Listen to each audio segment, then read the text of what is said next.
All right. I'm Mark Sawdust Newbill, and welcome to Beast TV. We've got an excellent show tonight with two special guests, and so get you a fresh dip and buckle up.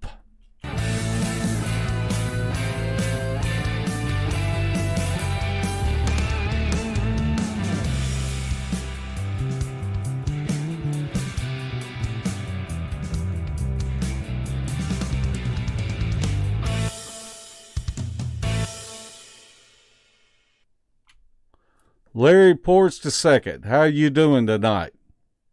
Doing great. Just waiting for our adventure to start this weekend.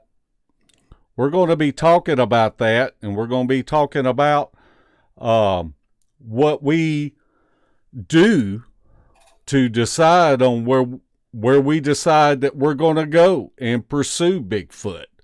So it's going to be a lot of stuff, and we ask that if anybody has any questions, we got the Popo in the house.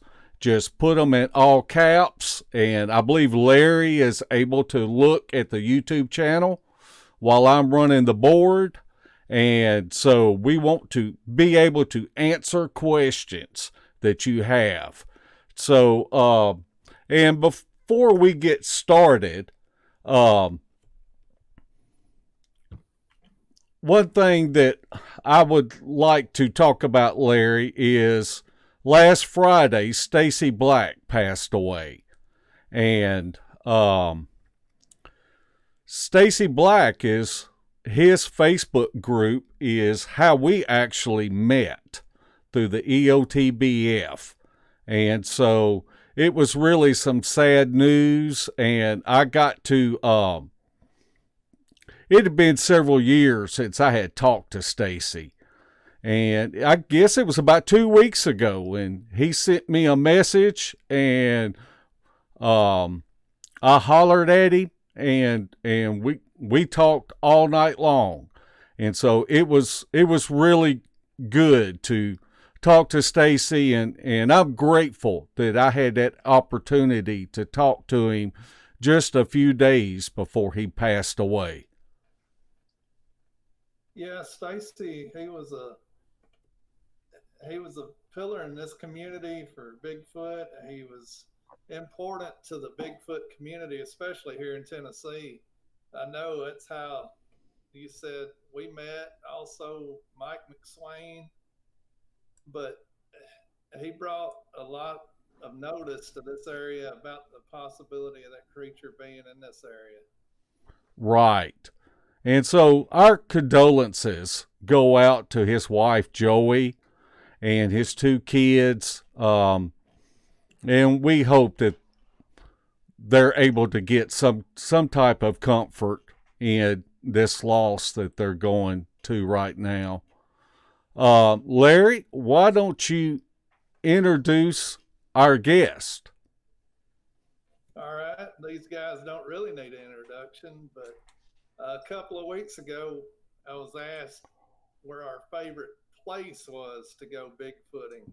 And if I had to say who are my favorite people to go Bigfooting with, I would definitely say Eric Tipton and Kain Michael. They get us into more stuff, more activity than anybody I've been around. And it's always fun to get out with these guys. So, how are you doing tonight, Eric? I'm doing really, really well, buddy. How are you? I'm doing great. Kain, are you with us tonight? I'm here, man. Doing well. It's good to have y'all here with us. Mark? Well, we got a question last week when we did our show. And this feller is from Blount County Bigfoot Research Organization. And I don't even know his name, but if I would like for him to, if he's got a personal Facebook page, to send me an invite, or if we're already friends, to let me know who he is, because he is a real humble guy. He's appreciative of what the researchers do, and he's wanting to apply them to what he does. One of the things that he asked is about the usefulness of studying the topo maps. And that's just something we do before we even enter into an area. Eric, can you give our audience some tips of, let's say, an area that has thousands of acres? Where do you begin, and what points of interest are you looking for while studying these topo maps?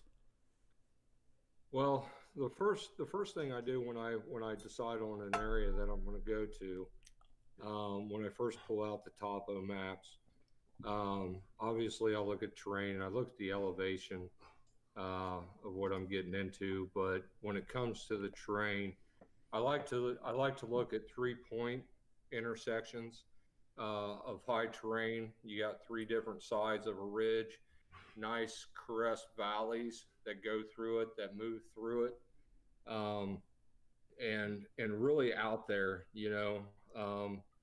deep.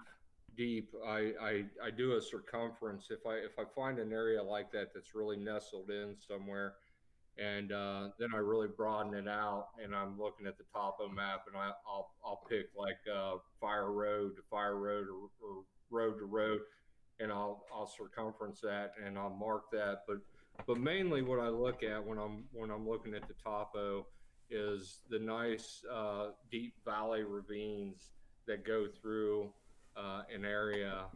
It's a nice channel way. Anything that really travels, you're gonna hit these points, to make your way through an area, and that's really kind of what I base it on. I know a lot of things that we have found, all of us have found being out there, that these creatures they'll travel on any route they want to travel, and they'll go through some really nasty, gnarly stuff to get from point A to point B. But we still find a lot of activity, and when I say activity, it's signs of them going through on a trackway, and it always seems to hit these points, these low-lying points, these crevices, in a 3-point area where you have ridges on 3 different sides.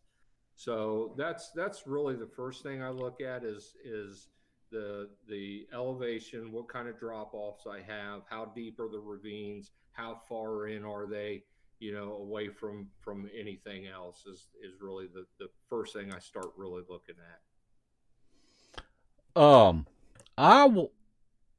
Eric may jerk a knot on my head, but we're going out this weekend, and I am actually going to show the topo map of where we are going this weekend. And if you look at the topo map, up at there's black boxes. Now, the black boxes is where I have taken out the names of the location that we are at. But this is a fantastic example of what we're looking for. Up at the top on the right, you will see a text box. It says dead end of a 20-mile gravel road. And this road is, you would not want to break down on this road. And like I said, it's approximately 20 miles long from the time that you enter it. Actually, from outside of the nearest town, there is no cell phone reception. Yeah. When you go into this area, you are on your own. You are not going to be picking up the phone and dialing 911. If something goes wrong, then you're just going to have to deal with it the best you can. In boxes 1, 2, and 3 is if going into this area, this is where I would want to set up my primitive camp. And the reason is, if you look at where the blue pointer lines are, those are possible corridors that would enter into this area. If you'll notice, in front and behind them, you almost see like a white vein. And those veins is where the elevation drops. It could be a creek bed. It could be an actual creek. Or it could just be part of that saddle of that, or the different fingers that come down off these ridges. And these are natural corridors for animals to travel. And if you notice that these boxes are in the lower elevations, it's just my personal preference that I like to be lower. I like to give the boogers the advantage. I feel like that if they had the advantage, then they can watch us from up above and come in closer. And we see that there is a river that is close by. Now, the river will give, the sound of the river will help mask their movements in and out of the area. And that's another thing that helps them feel secure and to come in even closer. Now, this is not necessarily where I want to set out my recorders. I want to set my recorders out hidden along where these blue lines are, so that we might be able to capture them coming in, hearing the footfalls, hearing the communication between each other, if there's more than one. But these are just the kind of places that we are looking for. Yeah, and this map here, and what we have marked out. This is actually, I think this goes back just over a year, Mark, that you and I started discussing this area, maybe even a little more. So a lot of times you got, before you go into an area, there's so much that goes into it. But in box 2, the last time, a little while back, in box 2, that's actually where we had one break stride on us. I was able to get on this trackway and was tracking, and we noticed that maybe 45 minutes into coming around, you see that point there on box 2, and we were coming around that point, following the ridge line towards box 1. And I noticed this thing had broke stride on us, and he went from a 5-foot stride to a 6.5, 7-foot stride. So I knew that something was there. We knew that something was there. We couldn't obviously see it. It was bipedal. The tracks that we were tracking were 2-step tracks. But this thing went from a 5-foot stride to, a 7-foot stride. So I knew that it had hurt us, and it started moving fairly quick. And where I lost it is when it dropped down, and it dropped down to box 1. It was heading towards box 1. But this area, I mean, we've been looking at this area for, I know it's been over a year and, a few months of really wanting to get back into actually where box 1 is at. So this weekend, I'm very excited to get really finally get back in there and really check it out. What's really interesting, and it tells you how that if you are the same mindset as researchers that you go out with, is Bear from the Outlaws had asked us to find a camp location that would be in between Ohio and Mississippi, that we would be able to camp out for a week and go out and do research in. And each one of us, it was Cheryl, Eric, Larry, myself, and Kain, and we each picked out 3 spots. And Eric and myself, actually, this spot that we're at was both our number 1 spot that we wanted to go to. And it just really shows that if you're studying the maps, that you can have success. And I have been to 4 or 5 different states with Eric and Kain, and Larry, you can attest to this. Everywhere that we have gone, we have had possible or probable Bigfoot activity.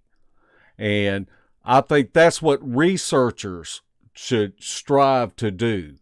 And you have to add, too, that those areas were unknown areas to us. Absolutely. We had never been there before.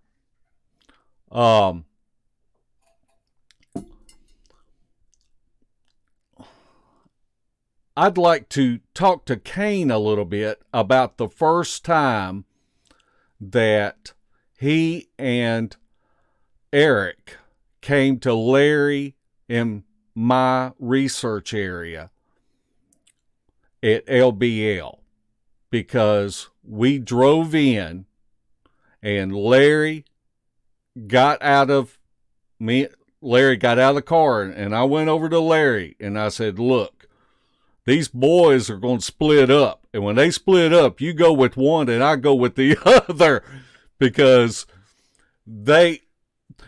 we have the same strategies when it comes to research, except Eric and Kain are 6 years our tenure on it. So if you look at yourself in the mirror and you're honest with yourself and you ask yourself, how can I improve on my research? Then that's what you're striving to do. You are striving to learn from others. And it is, our primitive camp was about a mile deep in the woods. And like we've talked about before, there's no 4-wheeler trails. There's no trails back there. You're just bushwhacking in. But Larry, did it not amaze you that they went almost straight to our primitive camp? I'm talking about within 100 yards of where our primitive camp was, a mile deep in the woods with no trails. Yeah, I mean, whenever you go out with Kain and Eric, you ain't got to give them much information. They're like bloodhounds on the trail of an escaped convict or something. All you got to do is sit back and go with them, because I thought I knew a little bit about tracking and this and that, but whenever I went out with them, I'm like, what are they seeing here that I'm not seeing?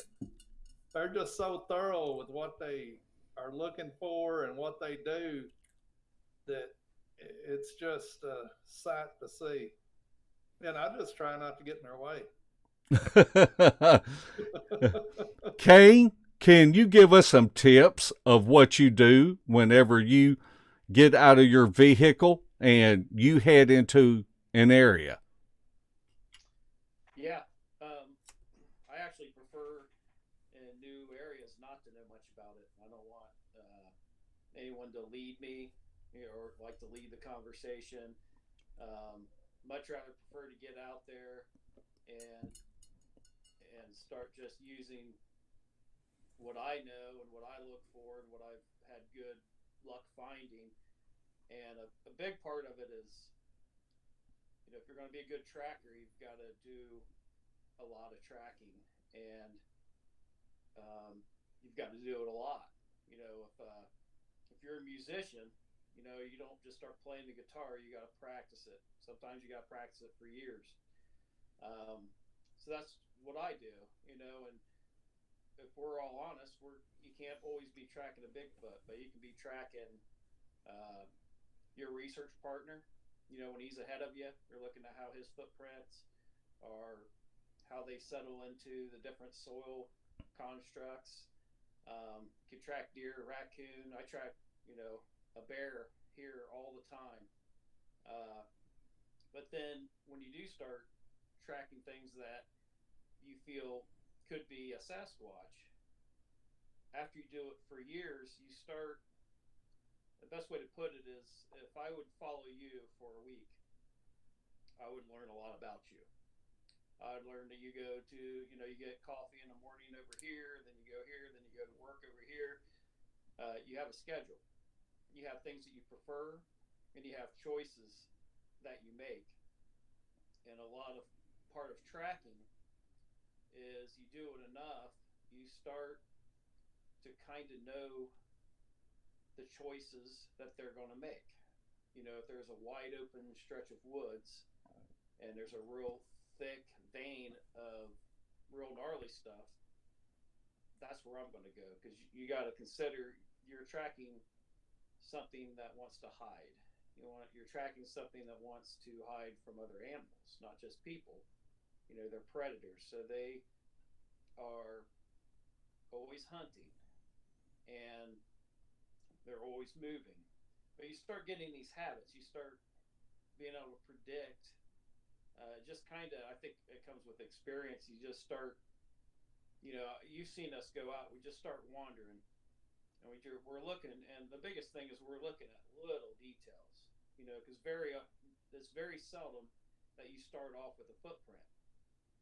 Anybody can follow a footprint. Anybody, footprints in the snow, that's easy. True tracking is when there's no footprints.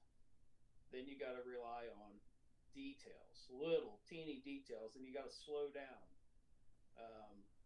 It's very hard to be looking for a booger and tracking. You're either doing one or the other, because if you're tracking, you're looking at the ground, you're looking at the trees, you're looking at that little environment right there with detail. And there's a lot of times where you do lose the track. These things can jump, that's when you slow down. You've got to stop. You got to go back to that last place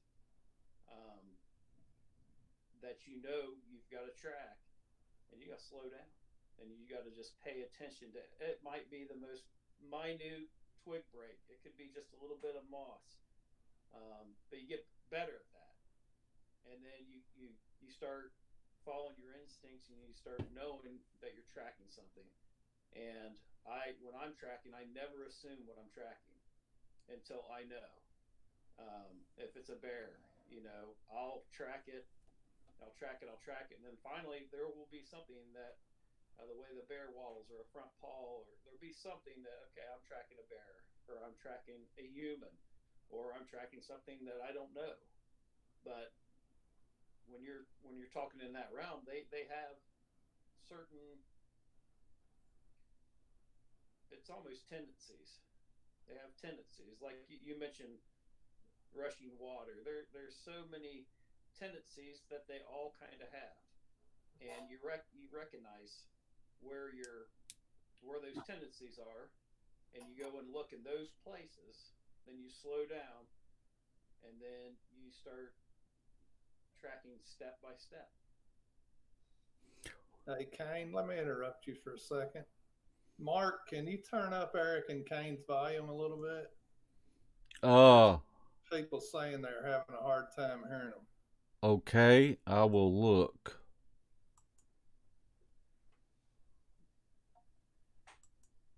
How's that? Did mine get any better? Anyone? Hello. Hello. It probably isn't on your end, Eric. Yeah, and yeah, Kain. that's true. Okay, I got it turned up a little bit. Okay.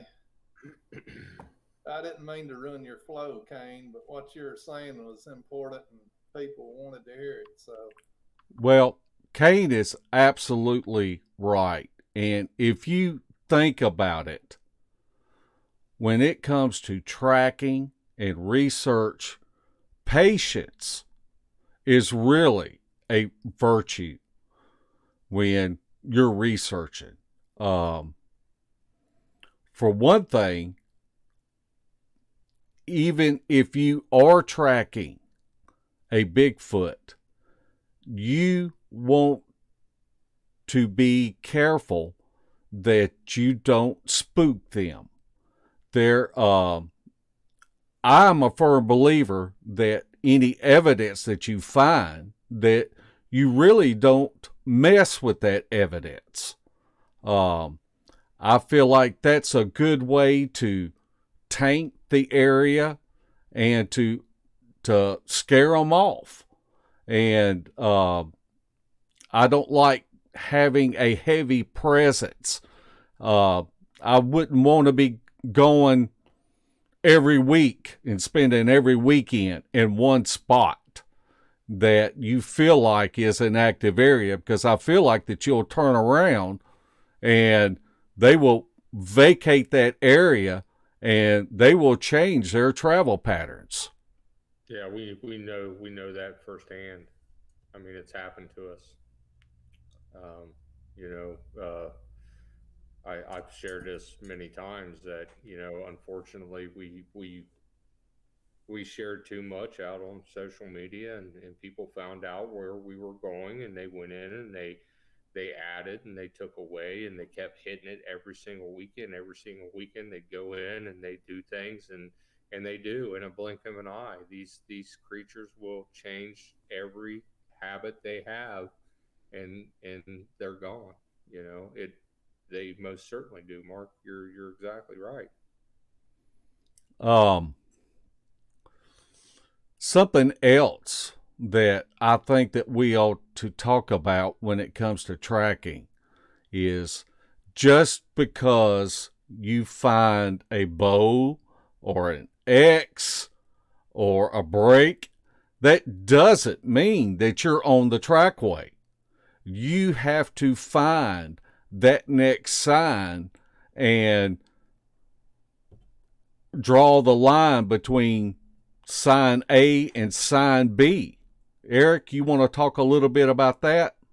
Yeah, yeah, you're right. I mean, you can be wandering through the woods, and the next thing you know, you come up to what you believe is a structure created by a Bigfoot, and it just because you find it, it does not mean that you are on a trackway, because you can be going this way, and they can be going that way, so going from, but I will say, okay, you found this thing and you rule everything else out first and foremost. You rule out Mother Nature, you rule out human manipulation. You be completely honest with yourself when you do that, and then when you come down to, okay, this is definitely a possible, Bigfoot has created this. um, from there, you do have a starting point at that point, but then you need to really start looking outside of that structure, and going out farther, and farther, a circular around it, and keep going out and going out and going out until you find, their trackway. There's a lot of small things, as Kain alluded to. There's little things that we have found through the years that they leave behind, and it's not big by no means. We were just very fortunate to be able to really hone in on these little things that they do leave in one of the areas that we actually invited you guys to. So we were able to spend a lot of time and learning what they do leave on a trackway. But yes, most definitely, if even if you find a bow, a twist, an X, it does not mean that you were on their trackway, by no means whatsoever. And if you are lucky enough to find a print, by it, that's great too. Then you have some sort of direction to go with. But we all know that not every terrain is going to leave an impression in the ground. So that's when you really have to hone in. And if you're really serious about it and you're really digging into your research and you're really starting to look at the broader picture, of being out there and really, I can almost say almost dumb it down, a little bit, and just really start paying attention to the smaller things, man, it'll come to you and you'll see it. And once you do see it, you're like, really? Are you serious? So, but yeah. Well, that's definitely what separates you two from most researchers is the detail y'all do put into what y'all find. Most people would stop at that one structure or that one track and they'd take a picture, put it on Facebook or YouTube, whatever, and that's as far as they go. But that's not ever good enough for y'all, is it? No, no. And one thing that I have shared openly that I had found early on, Kain and I had found early on that, when we were literally just out wandering the woods and we had came up to this structure and we ran it through the whole gambit, and finally came down and stamped it that yes, this is something created by a Bigfoot.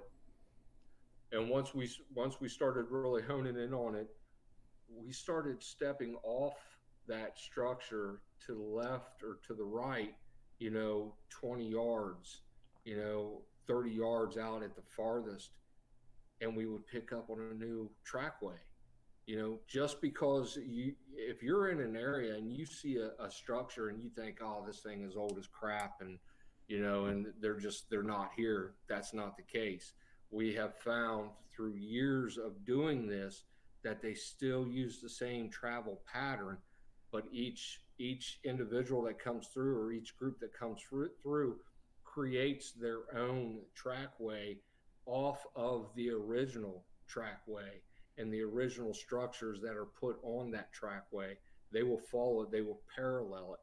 So be mindful of that, and that's where you go out, you span out from that structure that you find, and you may think that it's very old, and then span out from it and start looking around, and I guarantee you, you're going to start seeing fresh signs, and that is a trackway. Not every squatch that comes through the area follows the exact same trackway. They don't do this, and that is something that I do share with people.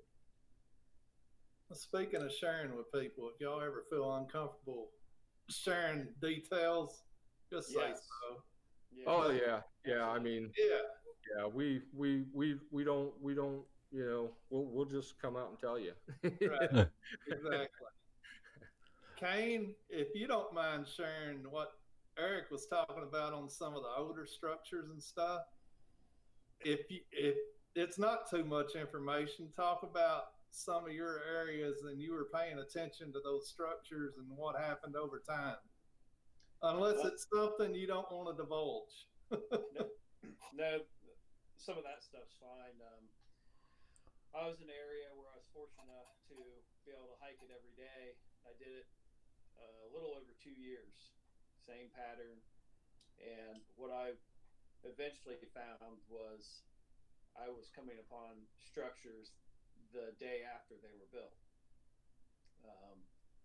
Be in that area that night, nothing. Come back the next day, there's a structure. Sometimes up to 10 at a time.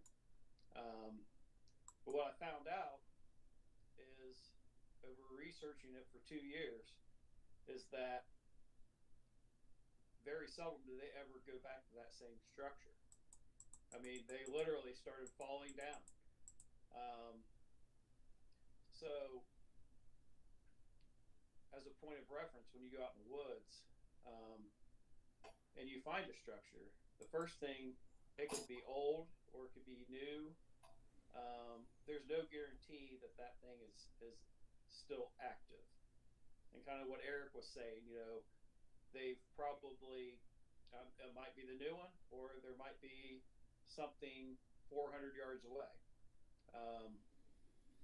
Because they'll use that same, we call it a corridor. They'll use the same corridor, multiple routes, and those routes are based off of information. If there's a bunch of people in the woods, uh, all of a sudden, like what kind of happened to me and Eric, it's too easy for them to just change. There's too much woods. They'll just route around that whole section and not even deal with you. So that's one of the big things is that we look for. But I mean, it gets back down to tracks too. Tracks don't lie. The best thing anyone could do is you walk outside after a rainy day, put your foot in the mud and take a picture of it every day for 30 days and just look, and examine it, feel it, put your hands in it every day, and you'll get a good indication. So you find a structure. I mean, where people make a huge mistake is they find a print. I mean, print is the epitome of evidence, and they take a picture of it and they move on. There's so much information. You find a print, it's everything you're looking for, and if with in time, if you start seeing, you can tell how old a track. There's so much you can tell. You can say, okay, I'm 2 weeks behind, I'm 30 days behind, or I'm right up on this. You can tell by a track. And usually, if you find a structure, uh, prints and tracks in the woods are not uncommon. You think it's the epitome, and it is, but at the same time, if you're a good tracker,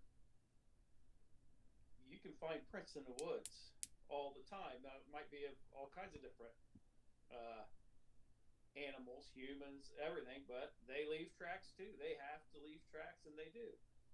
So, to me, that's the root of it. If you want to find that corridor, the tracks don't lie. Larry, if you've been watching the chat, do we have any questions? We did have a few up at the top in the beginning. One of them was about the use of a FLIR, what settings that people like to use. But besides that, most of it's chat. Okay. Well, that's kind of an individual thing that I have found. I know the setting that you like is different than what I have. I kind of like it to where on my setting it's black and white, but if any heat is in it, then that heat pops up in orange. That way, if I'm scanning and all of a sudden get a hit on the thermal, then I can see that it's orange and it stands out to me. But that's really an individual thing for each person. Absolutely, because the reason they have so many settings on a FLIR is because every night your environment changes. You could have your FLIR setting real good one night, and the next night there might be a rain, there might be moisture in here, and it totally changes the environment. And then maybe a different setting might work a little better. The goal is to see as far into the woods as you can. Anybody that's played with a FLIR, they're really good in open areas. If you have a field, you get a very long range. But if you're in the woods, you're still only, and there's a lot of undergrowth and foliage. You're only going to see maybe, what do you think, 50, 60 feet? Yeah. Yeah, I think that depends on what kind of FLIR you're using too. Um, True. if you're using one of these little FLIRs that go on an iPhone or something like that, they're very very limited to something that's either got to be in the open or just right up on top of you to be able to see it. Yeah, you definitely want to play with your settings, and it's really important because everybody makes this mistake. You don't want to play with your settings the night you're out doing your research. I mean, you want to know Yeah. that FLIR. You want to know what it's capable of before you ever go out. You want to know, and also you got to realize that you're in the dark, and there's buttons on, like let's say the Scout. You got to know where that record button is because if you're in the dark, you can't see it.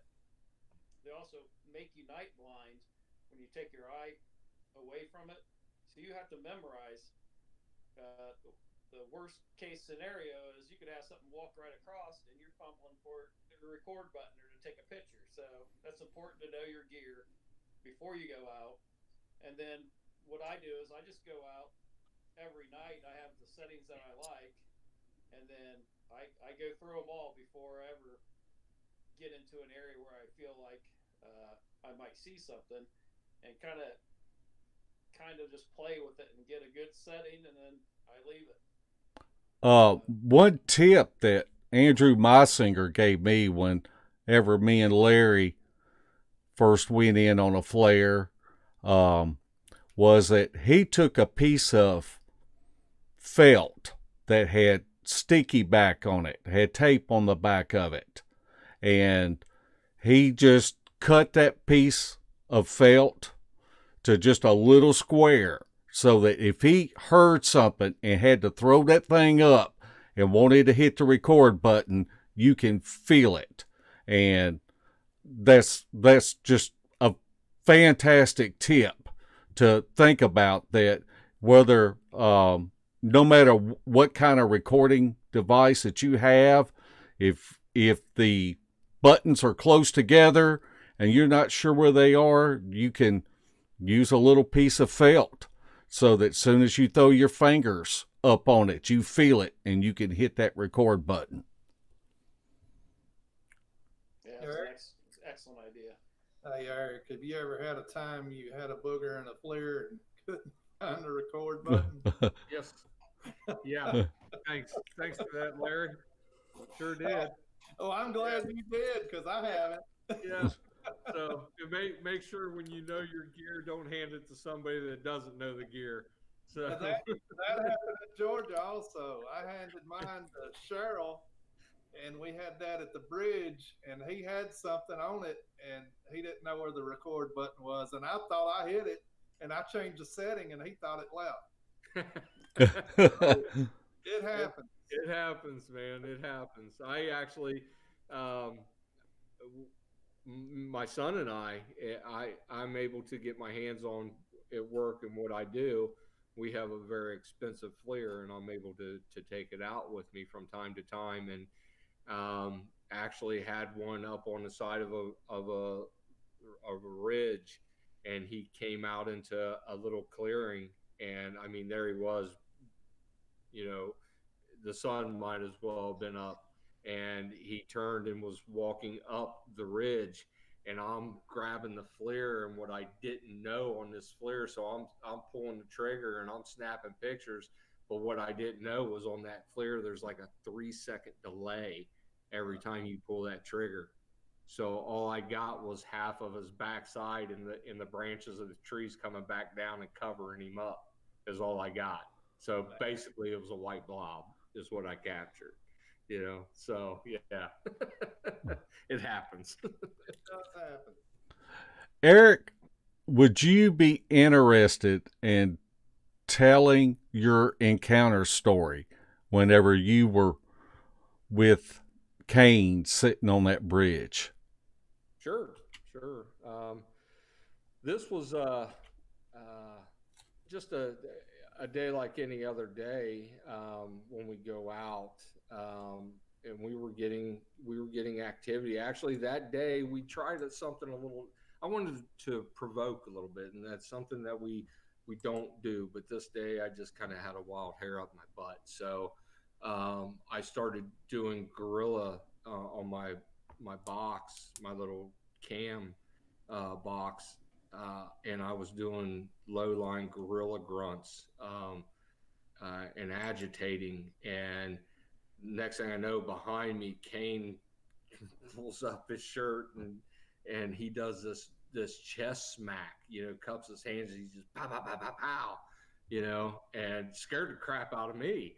I didn't know he was going to do it, and the next thing you know, all heck breaks loose in front of the ridge and on the other ridge in front of us, and had this like 3 foot long by probably 6 to 7 inch round tree, part of this tree limb come off this ridge at us. And so throughout the whole course of the day, and then we started getting the little whoops and the little chatters and stuff and little rocks at us. And so we were getting all this throughout the course of the day. And we have on my GoPro and on Kane's GoPro, you can actually hear this thing bashing a tree in the background, which is out on House of Enoch. So, anyways, we're the day's done. We do what we do, and we're making our way back out. We knew that we were being paralleled up on the ridge.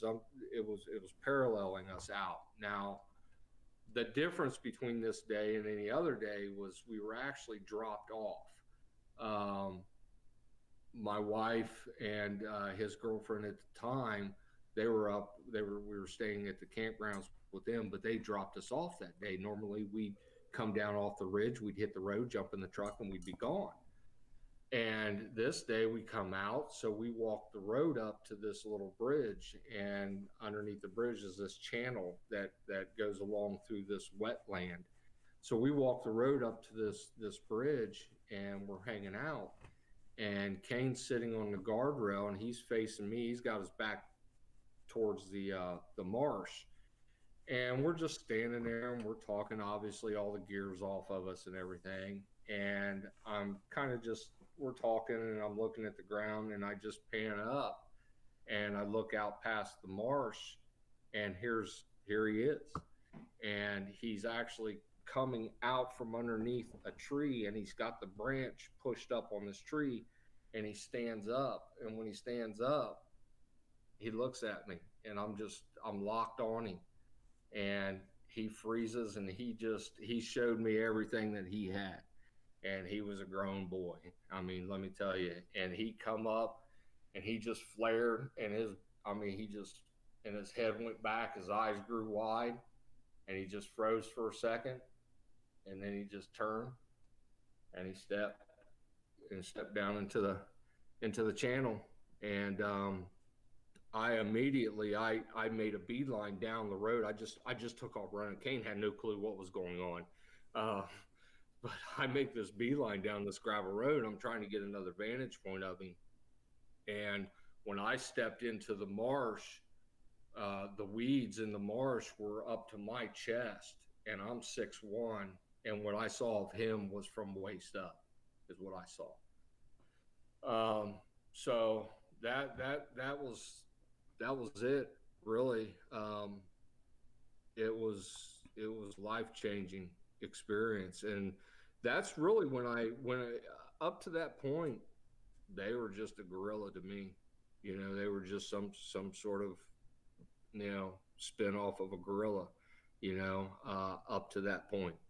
And seeing it face to face, and seeing the characteristics of human in this thing and in his face, that's really when my mindset changed on these things. That somewhere along the DNA train, we crossed each other and hung out for a little bit.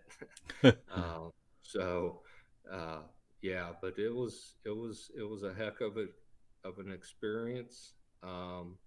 No threatening, nothing like that, no aggression or anything. He literally had an oh crap look to him, like I just screwed up. And what we had found out is when we hit the road and we went down to the bridge, he actually dropped down off the ridge and he crossed the road into the marsh thinking that we were gone.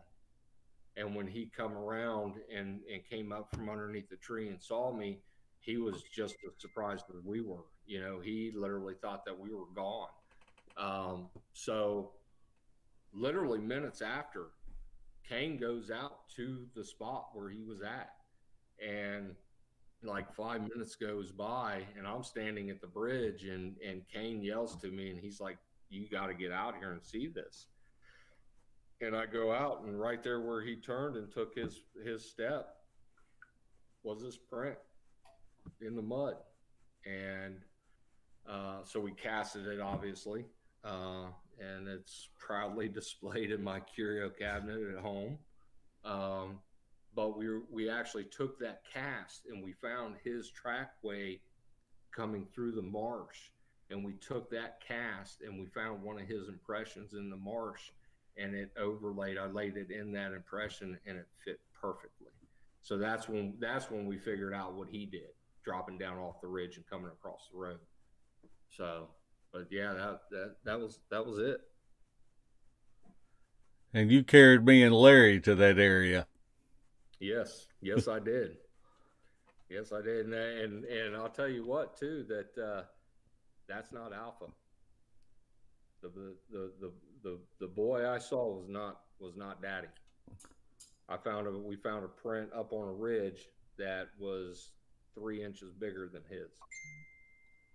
So he's a grown boy, but he's not Dad. Wow. That's my goal, is to have a daylight sighting like that. It has to be a life-changing event. It is. It really is. I mean, obviously everybody's different, and even though you're out there and you're hunting them and you're tracking them and whatever, and I've said this, when I tell this story, that for me anyways, it was a meltdown. I went through my brain goes through this meltdown process, because you're taught at such a young age to identify things. So, and then when you see something like this, your brain is literally collecting every piece of data that it can possibly collect of what you're looking at, and it's trying to identify what you're looking at. And you go through this meltdown process with it. For me, personally, it was a lot of validation. That was what I'd seen so many years ago, and then everything that Kain and I had done up to that point, and then seeing it. It was a lot. There was a lot of validation there for me, and so, but it did send me into a slight depression, because I didn't know what to do with the information that I'd found, that I'd seen. I didn't know how to process that in my mind, and it did kind of put me in a slight, depression for a little bit. And even still today, as an avid hunter, I will still go out and I will be in my truck an hour and a half before daybreak, but I will not step foot out of my truck until I can see silhouette. That's what it's done to me. I will not, I won't do it. It's kind of different when you're by yourself. It really helps to have someone with you, and I really respect those that go out by themselves that don't have a research partner, because I just can't imagine that if things start going down, just like what happened to us up in Ohio. I mean, in those 2 days, we heard 7 or 8 trees that were just snapped. And Kain, this would be a great thing to talk about, because Kain is the only person that I know personally that has ever seen a tree bow being made. Kain, you want to talk about that? Kain, scoot in closer to the mic because people are having a hard time hearing you. Let me try this. So, I didn't really see it, but I experienced it. Um, we're hammock camp. Uh, there were several times you could hear this thing over on the other side of the ridge. You could hear it breathing. At one of those points, I heard. So I got out of my hammock, I got my camera, and I started belly crawling all the way to the edge and down this ravine to where we're across from each other. And I can hear it, it's breathing. And at this point, I know it knows that I'm there. And there was a huge boulder. So I thought, okay, I'm going to mess with this thing. He knows I'm here. So I dropped down by this boulder to where I'm out of the line of sight of this thing. And I start belly crawling again. And I'm trying to get a vantage point with my camera to get a picture of it. I mean, I can hear it. We're maybe 75 yards from each other from ravine to ravine.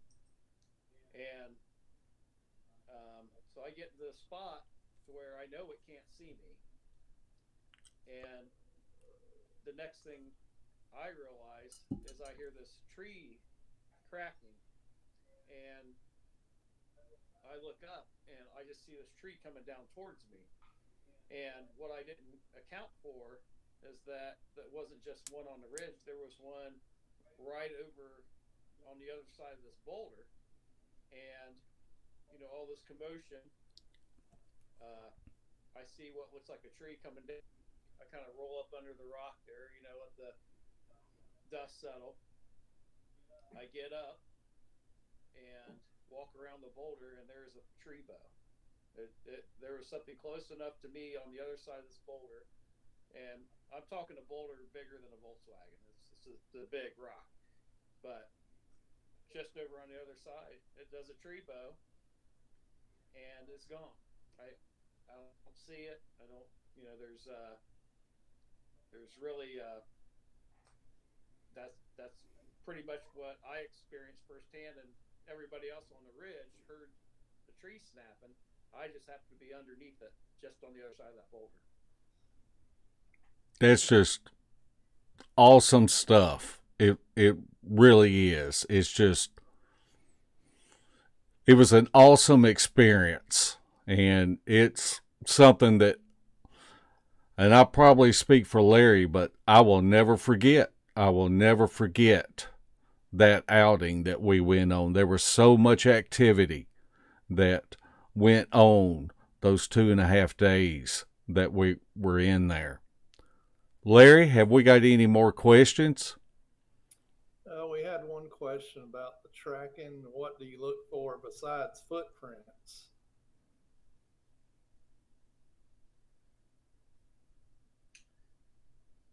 Either one. It don't matter to me. I was waiting for Eric to reply. Silence is the key. Eric. Silence is the key. I'll tell you real easy stuff. When you're walking, naturally you're walking ravines that are kind of like this, and there's usually a creek here. Okay. That is an excellent place to see movement along the hillsides because it's usually leaf covered. And when anything crosses or goes up a ravine, you can see the slides. And you get used to looking at that. I'm walking, looking, and you can see movement.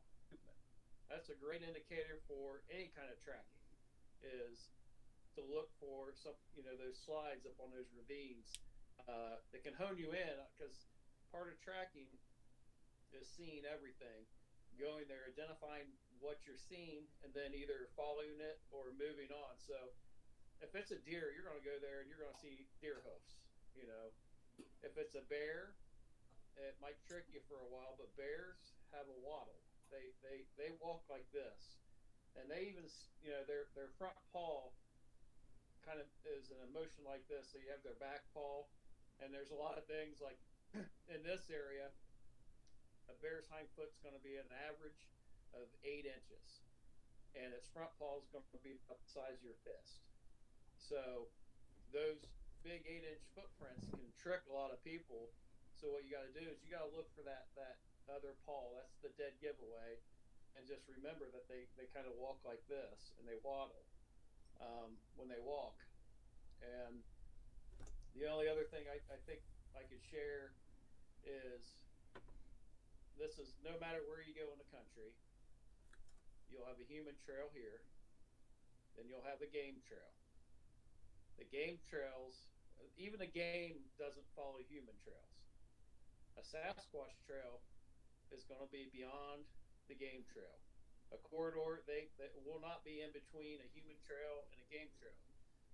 So a good place to look is if you start walking game trails. That's something a lot of people can do real easy. And then a lot of times a Sasquatch trail will intersect with a game trail. So that's a good, easy way.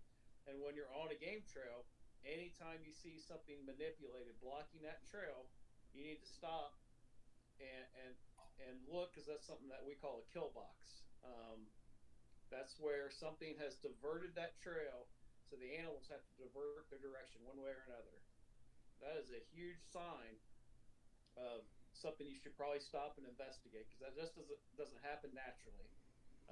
And if you really look at it closely, a lot of times something's been manipulated on that game trail to divert animals. And if you look even more, there's a lot of times you'll see a large impression off to the side, and they'll get two in the back or three, and they'll make noises and they'll spook deer, and the deer run along their game trail to a predestined spot that's a good area that's kind of closed in.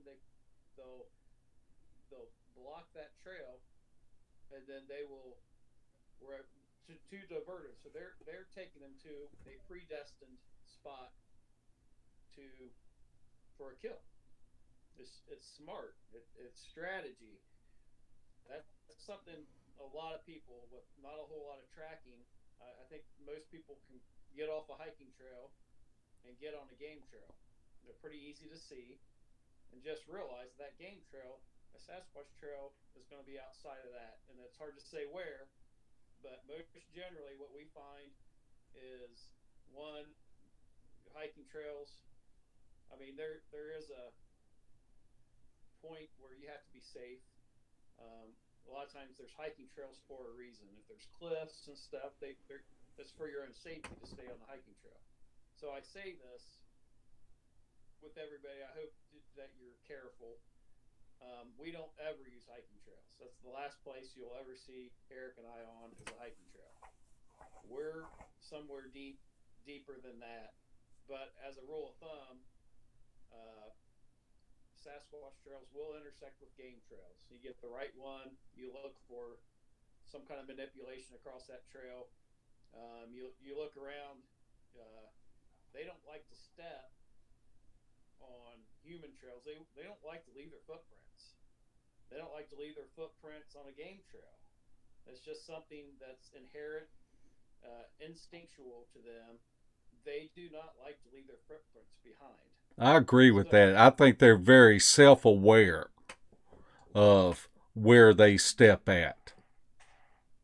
I think that's why a lot of times where you will only find one print, and that's the only print that you find, and I think that's where a lot of our supernatural friends get off course on it. But I think it's because they're just self aware of where they do step, and they're not walking human trails. Well, we had a perfect line out in this one area down here in southern Ohio. We were actually tracking it. This was a squatch that we were tracking, and we came up to a line of deadfall, and we hit this trunk, and it was a decent sized tree. I mean, big enough for anything to walk on. and we walked that trunk to the end of it. Was able to step over to the other trunk of another down tree. We walked a good 75 yards on trees and literally picked back up on his tracks off these trees that were down. So Yeah, and I remember what Kain found when we were down in Georgia, and I don't know, maybe it was Alabama, but it was one of the places, and came up on some deadfall, and we feel like there was a booger that was in there hiding, and Kain started going to him, and he just busted him out. Yeah, large.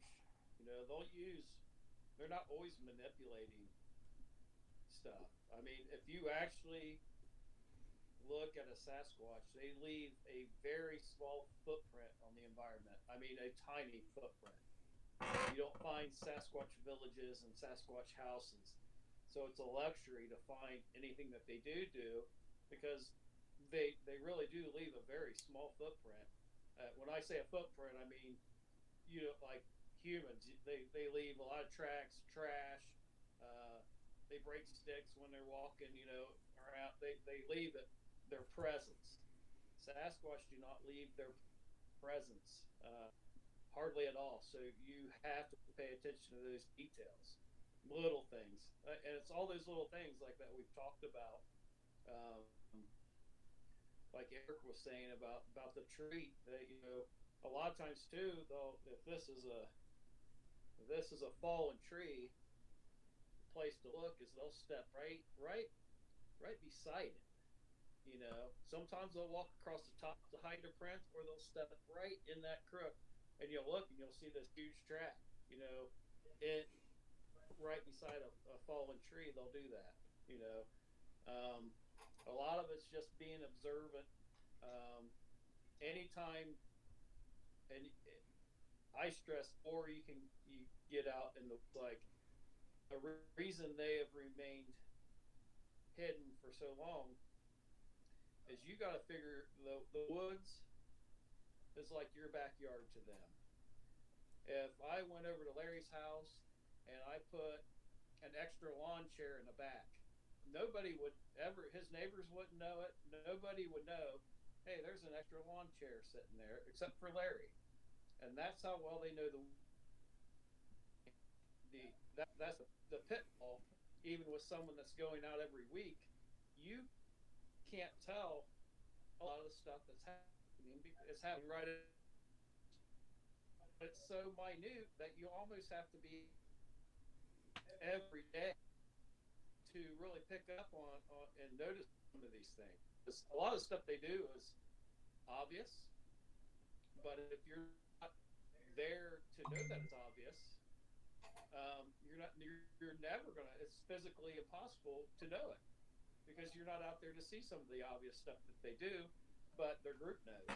You know, if I went over and Right. took one of Larry's lawn chairs, he's gonna be like, "Hey man, someone stole my lawn chair." No one else is gonna know that, and that's kind of how they operate in the woods. They know that area so well that these little teeny details they can leave behind, and no one's going to pick up on it because we're not out there 24/7. You So know, I think that's one of my personal ultimate goals is to figure out the booger signs and getting ahead of them and seeing what the next booger does when he comes through that area and how he reacts to it. I just think that's would be the most awesome thing to be able to see is a booger to react to a booger sign when he comes through the area. yeah, that's for me. That's the whole point of the research. I mean, still today we have no clue if these things are out there building these structures. We can rule everything out. we can say, okay, it's not human. There's definitely, especially where we go and how we go, all that jazz. But you know, it's it's it's setting up. It's being able to establishing the trackway, getting on the trackway, establishing their travel pattern, where how are they traveling through the area, which where they come, how is it being done. Once you establish travel pattern throughout the trackway, then then it's time to really start honing in on getting in front of them. Once you get in front of them, and that is it. That's you're to be able to post up in front of them, watch them. It's create something, a structure, a bow, whatever, leave the area, but then, yeah, exactly, be able to be there for the next one to come through and see how it interacts with this structure that was created prior to. What does it do with it? And that's, for me, that's where I am with our research right now. That's where I am, is trying to get in front of them, post up in front of them, watch them, study them, in an area where I know that where they come in, they bed down for a few days before they move off, and be able to study them throughout that course, watch them move off, and then be there for the next one to come through, or the next group to come through, and see how they interact with what was left behind from the other squatch or the other group that was there prior. And you have to be in the woods to do that. So Yes, many, so many people want to research on their computer, but you have to be in the woods. And I'm really excited about us getting together for this weekend. And I'm just going to share a little video clip that the last time that we were there, we were kind of close to a creek. And so the ambient noise of the water moving through, we didn't hear a lot of this stuff. And where I set the recorder up, and after we got back, I gave Shelly Reed one night, and I gave Andrew Mysinker the other night to review it. And we've got a couple of wood knocks, and each one will be played 3 times.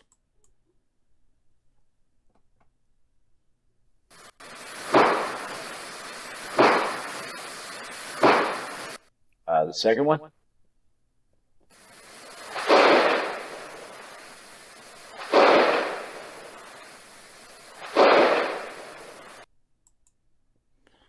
That are awesome wood knocks. And I'm just so excited, and I know Larry is too, to get back and go to this area that we've been going to. Larry, I guess we're going to need to be wrapping this up because, well, I got to get up at 3 a.m. to get up there to your house. And do we have any more questions that we might want to address real quick? Yes, we got one for Eric. And we know we go out and camp a lot, and we only spend a few days at a time, and we have been out in some different circumstances, and we made it. But you recently signed up for the show alone, which is basically 10 contestants that go out in the woods and try to outlast each other in a survival. I think they can bring 10 items in. Yeah. And Eric has just recently went through his first interview for this process. And can you share anything about it? Yeah, so I for a while now, I've had a few buddies at work, and they know what we do, and they know that I love being out in the woods, and they've kind of been poking on me a little bit, probably last year. And so finally I went ahead and submitted my application to the show, and so today I get home from work, and I get a phone call, and I'm put on a conference call. There's a few of them there from the casting crew, and they asked a series of questions, and kind of go through a little bit of, who you are and what your experience is, and this and that. What kind of stuff do you do? And so I went through the whole process with them, and so yeah. So tomorrow, so I had to submit to them, I think 7 pictures. I went ahead and threw the one picture of Kain whizzing in the creek there with his pants down. Went ahead and put him in there with me. Uh, but no, so I threw in 7 pictures and submitted it to them with a couple other things added. And then so tomorrow, what they do now is they take everybody. So everybody's going through the first interview process over the phone. So tomorrow, the producers and whoever will sit down in a room. They'll start building portfolios off of all the pictures of the people that they had called today, and then they'll start picking and choosing, who they want to invite and who not to. So tomorrow, and so of course, when I get done with the phone call, at the end of the phone call, she said, "Well, you'll get an email, and in the next email, it will tell you exactly what you need to do." So, and she said, make sure you follow that to a T, because if you don't and you miss something, your application is automatically denied. So I went through all that, and I sent back the pictures with a couple other things. And then I get off the phone, and then I check my email, and I'm reading through everything, and it says, you will receive a phone call tomorrow between 9 a.m. and 1 p.m. And I'm thinking, okay, well, by 1 p.m., we're off the grid. So I'm really, and if you miss the phone call, you're done. They move on to the next person. So I'm really hoping to get a phone call. And obviously, if you don't receive a phone call, then it means that you weren't picked. But we'll see.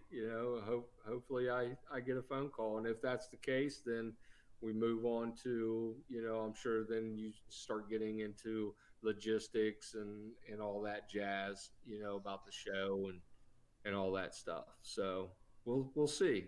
Yeah. So I'm excited. So I won't be the first one to tap out. I guarantee that. I can promise you that. Yeah, I got all the confidence in the world that you're not tapping out. No, sir. No, they'll have to come in and drag my corpse out. I look for them to drag all of our carcasses out next weekend. This coming Right. after tomorrow. It ain't no telling what's going to happen. That's right. But we want to remind everybody of our Facebook page. We've got some great information that's on there. What we were talking about earlier about the topo maps. I have a link to a YouTube video where if you don't understand how to read a topo map, just follow this link. This guy does an excellent job and doesn't talk over your head in explaining how to read a topo map. And we want to say that Kain has a Facebook page called House of Enoch. And if you have not gone there, I would suggest checking it out. He has a lot of videos. He's put a lot of things up there, and you can actually just go through it and see day by day research. Kain spent a whole year. Every day he was in the woods documenting things. And that's why Kain and Eric can speak with authority on this subject. And we just really, I know as far as Larry and myself, we just really appreciate Kain and Eric and how they have helped us. Well, Amen to that. we thank you guys. I mean, we all feed off of each other. You know, we really do. We all bring stuff to the table, and we all feed off of each other. You know, it's not just one person, you know, at all. So we're a very, very strong core group of guys. Kain, have you got anything that you want to add or anything like that before we sign off? But we're thankful that you joined us tonight. Oh, absolutely. Yeah, I'm down to 1% battery, so I might click out of here. But yeah, if you want to see House of Enoch, it's basically a blog. And what I try to do, there's other videos on there. Some are great, some are just, you know, out in the woods. But I try to just do a blog of daily activities of someone that's out in the woods every day, what you see and experience. So please check that out, and I'm looking forward to it, guys. We'll get out there, and I should say Larry saved my life last time in our winter hiking when I decided I wasn't going to bring a sleeping bag. So you guys are appreciated too. I'll talk to you guys later. All right. Thanks a lot, Kain. Larry, do you have anything that you want to add? No, I'm just looking forward to tomorrow. All the pain and suffering. Well, maybe next week we can come back live and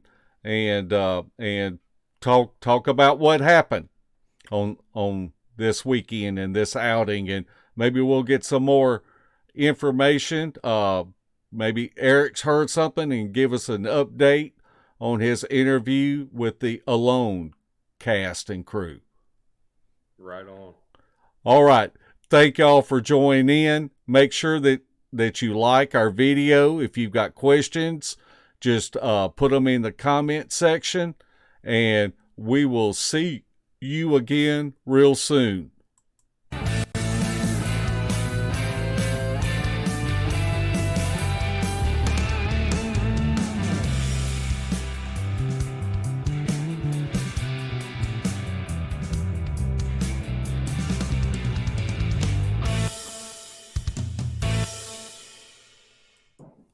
This has been a Sawdust production.